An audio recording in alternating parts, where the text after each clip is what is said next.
જગન્નાથ ભગવાનનું નાઈ સમાજ દ્વારા થરાદ ખાતે 45,000 રૂપિયાનું મામેરું ભરાયું. થરાદના નવા રામજી મંદિરથી ભગવાન જગન્નાથની 35મી ભવ્ય શોભાયાત્રા અષાઢી બીજની નીકળશે. થરાદના આદેશનગર ખાતે શામળિયા ભગવાનના મંદિરમાં ભગવાન જગન્નાથનું નાઈ સમાજ દ્વારા મામેરું ભરવામાં આવ્યું હતું. 45,000 રૂપિયાનું મામેરું ભરવામાં આવ્યું તો જેમાં ભગવાનના વસ્ત્રો દાગીના લાવવામાં આવ્યા હતા. જેમાં જગન્નાથની મહાઆરતી બાદ મહાપ્રસાદ લીધો હતો.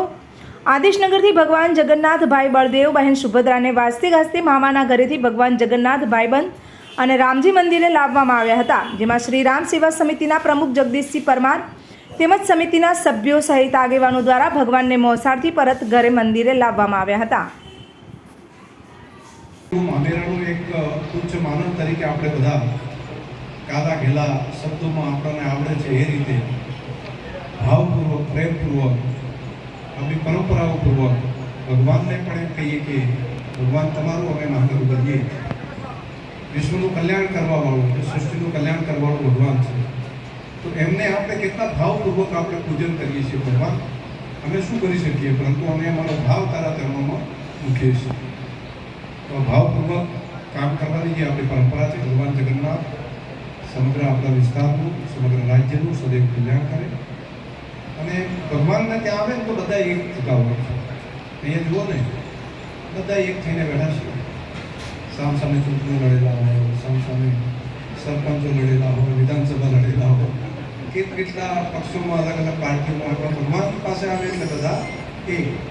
પક્ષથી ઉપર ઉઠીને પણ મને નિમંત્રણ આપે તો આ પ્રેમ ભાવ હશે ને.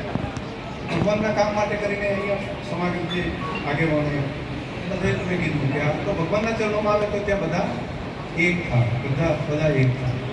તો આપણી આ જે જૂની પરંપરાઓ છે એ પણ એવી છે. ઈશ્વરનું કામ જે હોય, ભગવાનનું કામ હોય, ત્યાં બધા ભેગા થાય. દરેકનો ઉદ્દેશ લોકોનું સારું કરવાનું હોય, દરેકનું કામ પ્રજાનું ભલું કરવાનું હોય, બીજાને ઉપયોગી થવાનું હોય. તો એ બધા લોકો પોતાનું બધું બાજુમાં મૂકીને ઈશ્વરના ચરણોમાં રહે તે બધા એક થાય. અને આ તો ઉર્જાની ભૂમિ છે. આ મંદિર છે એ ઉર્જાની ભૂમિ છે. એનું ઓરા જ અલગ છે. અહીંયા તો અનેક આરતીઓ થયું છે, તપ થયું છે, ભજન થયા છે, કીર્તન થયું, અનેકને રોટલો ખવડાવ્યો. તો આ ધરતી ઉપર આપણે આવીએ તો આપણું મન પણ ભગવાન તમારું સદૈવ ભલું કરે.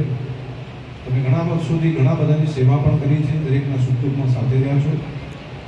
આજે સારા પ્રસંગે ભગવાનના ખૂબ શુભ આશીર્વાદ સમગ્ર સમાજ ઉપર ઉતરે એવી હૃદયપૂર્વક ભગવાનને પ્રાર્થના પણ કરું છું. અને ભગવાન જગન્નાથ એ તો કલ્યાણ કરવાવાળા છે. ભગવાન વિષ્ણુનું સ્વરૂપ છે, વિષ્ણુનો અવતાર જે અલગ અલગ છે એમાં ભગવાન જગન્નાથ દરેકનું કલ્યાણ કરવાવાળા છે.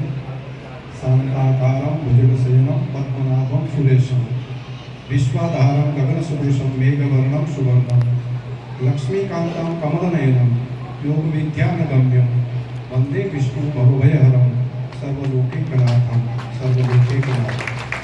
સર્વલોકના નાથ છે એ જગન્નાથ છે. અને ભગવાન વિષ્ણુનું સ્વરૂપ એ જગન્નાથ છે.